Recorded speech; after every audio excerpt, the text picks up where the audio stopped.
Fala galera do Los Borrachos, estamos aqui para o pré-jogo entre São Paulo e Universidade Católica, o jogo de volta das oitavas de final da Copa Sul-Americana. E o Tricolor tem vantagem, alguns pontos positivos, pode perder até por um gol de diferença, lembrando que nessa fase da Sul-Americana não tem mais o gol qualificado, então São Paulo pode perder no máximo por um gol de diferença. Outro ponto positivo, deve contar novamente com o apoio massivo do seu torcedor, que já está comprando ingressos aí, a última parcial já era superior a 25 mil ingressos, então, e ainda falta dois dias praticamente aí, então São Paulo deve ter mais. O único fator negativo são os desfalques, que nunca cessam, né? Além daquela lista extensa de jogadores lesionados, ainda temos os 3 jogadores que cumprem suspensão graças ao árbitro uruguaio no jogo lá do Chile. Estou aqui junto com o Fabião Camisa Pesada para nós falarmos um pouquinho dessa partida. Fabião, essa semana, a meta da semana é a classificação, né? Eu acho que domingo a gente já tá até compreendendo o que pode acontecer, mas a meta é a classificação, não importa como, né? Boa noite, Marlos. Eu acho isso também, né? Eu acho que, apesar que e tá bem encaminhada, né, Marlos? Tá. Assim, só uma catástrofe, assim, uma tragédia, uma tragédia grego-romana para poder o São Paulo perder essa classificação para a Universidade Católica, né? O São Paulo tá com 2 gols de diferença aí, pode até perder por um, entendeu? Então, quer dizer, dá para administrar o jogo, né?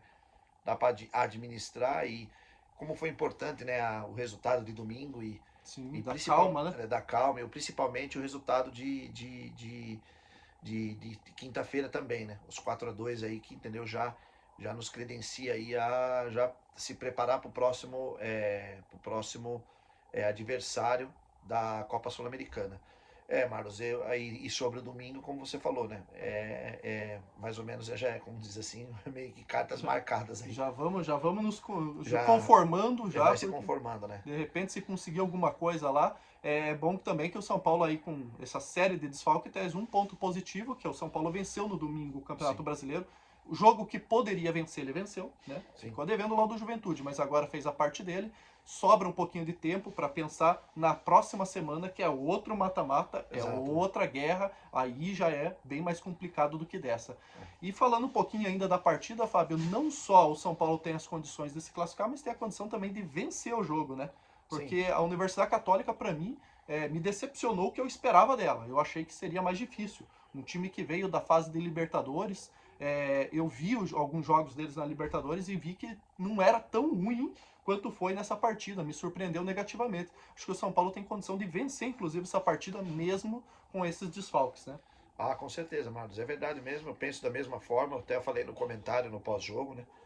Ela me surpreendeu positivamente para nós e Sim. negativamente para eles, porque eu vi alguns jogos deles, principalmente os jogos contra o Flamengo, né? Tirando o jogo do Maracanã, que o Flamengo teoricamente passou o carro, mas o jogo lá, Mas lá aí já foi. era esperado, Já né? foi. O jogo lá foi de igual para igual e o Sim, Flamengo ganhou de 3-2, um sufoco, sufoco, né? sufoco e o Flamengo teoricamente tem muito mais condições, né, de vencer essas partidas. E assim, o que eu achei interessante foi a questão do Islas, né? Eu acho que você vê, se você reparar, depois que você vê o jogo, depois que você vê no calor do momento, que você vai avaliar um pouco o jogo, você percebe que o São Paulo jogou praticamente só nas costas dele. Sim. Tudo bem que no segundo tempo ele foi para cima, né? Que ele é um lateral, muito mais um lateral atacante do que um lateral até para se defender, até pela idade que ele tem. E assim, acho que eu também acho, Marcos, acho que o São Paulo deve vencer esse jogo aí mesmo, mesmo com os desfalques. Eu acho que o São Paulo só não pode entrar com o Éder. Também acho. Só não pode entrar com o Éder, Marcos. O resto dá para suportar. Tá certo. Você falou do Isla até. Seria assunto do pré-jogo da primeira partida. Eu procurei em tudo quanto é site para saber se o Isla tinha condição de jogo ou não e não consegui achar essa informação, porque tem a data de inscrição pro mata-mata, né? Porque o Isla, no Flamengo, ele tinha uma reclamação dos torcedores que era o quê? Ele tem dificuldade para recompor, né? Sim, Ele tem aquela recomposição lenta, chega atrasado, comete pênaltis. Então o São Paulo foi inteligente de jogar por ali. E o Rogério questiona muito a questão de não ter um jogador de velocidade, um ponta. E já foi assim conversado entre nós, fora do ar, a questão de. No passado, claro, não vou comparar jogador com jogador, cada um tem sua característica e não tem nem como chegar perto do Cafu. Mas no passado, o Cafu, quando era lateral, ele jogava também de ponta, ele jogava aberto pelo sim, ataque. sim. Será que não era o caso usar o Wellington, que é um jogador que defende menos, que ele tem mais dificuldade de defender, mas porém é mais agudo ofensivamente, usar ele como ponta? justamente no lado do Isla e colocar ele e o Reinaldo como um lateral mais defensivo e ele como um ponta, dando suporte para ele poder atacar. Não seria uma boa? Seria uma boa sim, Marlos. Acho que sim. Só que, Marlos, vou te falar uma situação. No jogo contra o Juventude, o Wellington jogou adiantado, no mesmo processo que você quer que ele jogue. Só que há um problema tão dentro do São Paulo, que é o famoso toque de bola, que ele não é agudo. Ele vai até ali. E daí ele para, ao invés de ele fazer o cruzamento, às vezes, não, ele para, espera para chegar os outros jogadores para tocar a bola. Entendeu? É como você falou. Se ele parte com a... Se você for reparar, até no primeiro gol nosso, no pênalti, quando o Luciano toca a bola para ele, o Luciano até falou para ele, chuta. Não sei se você percebeu. Ele tocou pro Patrick. Sim. Quer dizer, aquela questão da ausência de responsabilidade.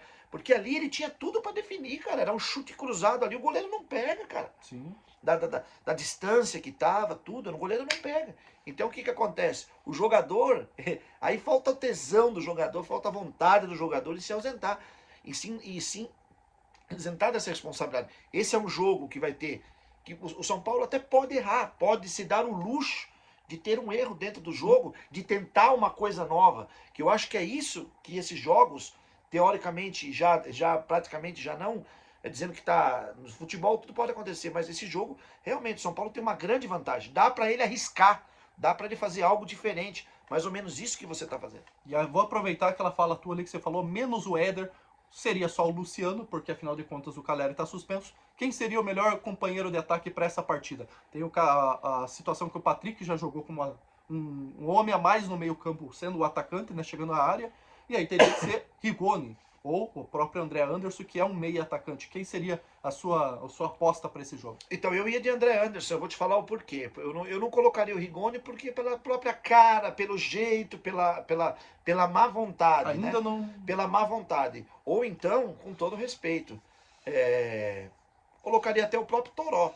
Entendeu? Porque assim, eu vejo pelo menos o Toró tem dificuldades de emagrecer, mas quando o Toró entra, ele faz até uma fumacinha. O Rigoni ele tem entrado e nem a fumacinha ele tem feito. Tem atrapalhado. Tem atrapalhado, tem feito jogadas displicentes, tem feito coisas que, entendeu? Tem feito coisas que não funcionam. E o Éder, realmente, o Éder é um peso morto. O Éder é um peso morto. Então, por exemplo, eu deixaria, de repente, o Luciano como um atacante e sendo minuciado ali pelo próprio André Anderson, fazer um meio campo. O São Paulo precisa... Aí eu entendo, Marcos. O São Paulo precisa pensar também um pouco no jogo de domingo, né? Não pode arriscar. Talvez eu não iria com o Reinaldo para não arriscar. Colocaria o nosso pior zagueiro, lateral, tudo que você pode imaginar, Léo Pereba na lateral, exatamente por isso. Nós não podemos arriscar. O Reinaldo vai ter que jogar o jogo à vera domingo no Mineirão. É um cobertor curto, né? Porque se você entra com o Léo, você é obrigado também a entrar com o Miranda para fazer dupla com o Diego Costa. Aí o Miranda é o único zagueiro para domingo. Você imaginou o risco que nós temos? Sim, exatamente, perfeito. Claro que tem o Beraldo e o Luizão, mas eles mal jogaram esse ano, né? Eles subiram agora, recentemente. Então, isso que você está falando. Isso é mais uma coisa interessante. Talvez jogo para um deles. Fazer com que um deles jogue, ou os próprios dois, já que o São Paulo não vai ter o Diego Costa, e o São Paulo joga com Miranda, Beraldo e Luizão, já preparando para o domingo.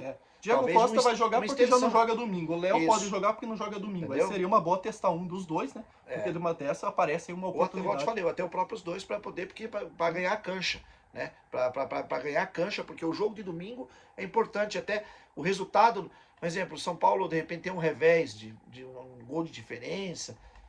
Não dá aquele estardalhaço. Nós não podemos sair de lá também. Igual aconteceu com os Galinha, que tomou de 4. Exatamente, aí complica tudo. Vamos para o palpite do jogo, Fabião. Placar para esse jogo de quinta-feira. Olha, eu vou nos... Acertei mais um, hein? Você viu ali o Atlético Goianiense ali, ninguém fala nada, o Giovanni não falou nada. Eu vou de 2-0 pro São Paulo, quinta-feira no Morumbi. Tá certo, eu vou de 2-1 para o São Paulo. Pessoal, se inscreve no canal se ainda não é inscrito, deixa sua participação aí nos comentários, comentando tudo aí que nós conversamos. Se inscreve no canal, deixa o joinha e ativa a notificação de novos vídeos. Nos vemos no próximo vídeo. Um abraço, até mais. Falou.